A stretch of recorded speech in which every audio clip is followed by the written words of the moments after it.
My name is David Klein. I'm one of the lawyers who's handling the class action on behalf of RCMP women, current and former, who were subjected to gender-based discrimination and harassment while they served with the RCMP. I can tell you right now that we've been contacted by over 200 women who are members, current and former, of the RCMP, who have told us some harrowing tales about what they were subjected to in the way of gender-based harassment and discrimination while serving with the force. You've read some of the details in the Merlot case: sexist comments, discrimination, sex toys, sexist insults, demotions, failure to be granted holidays, requests for sexual favors. The list goes on and on. And then the real tragedy is when they complain, their complaints are either ignored or the harassment actually increases.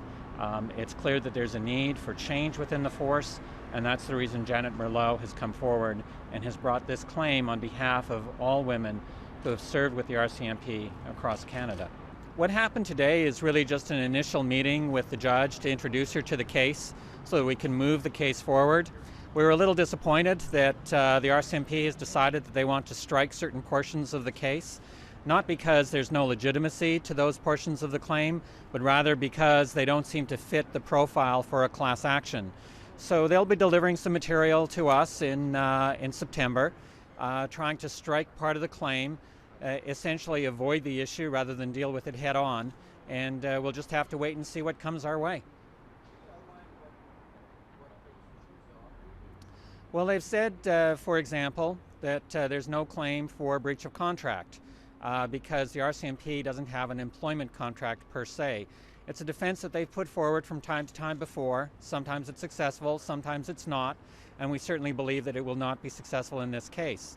They've said as well that they feel the government bears no direct responsibility for systemic negligence, but rather is only responsible for the individual acts by individual members of the RCMP. This is a unique case which alleges that there are problems with the system, problems that the RCMP has been aware of for many years, problems they should have fixed many years ago, problems which my clients now want them to repair.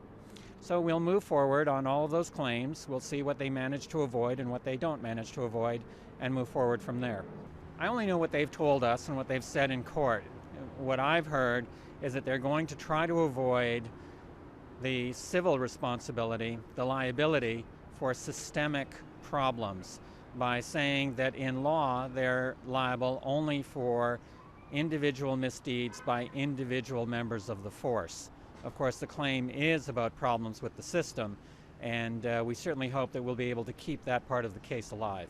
As the case moves forward, we're contacted by more and more women who describe sexual harassment and gender-based discrimination while serving with the force.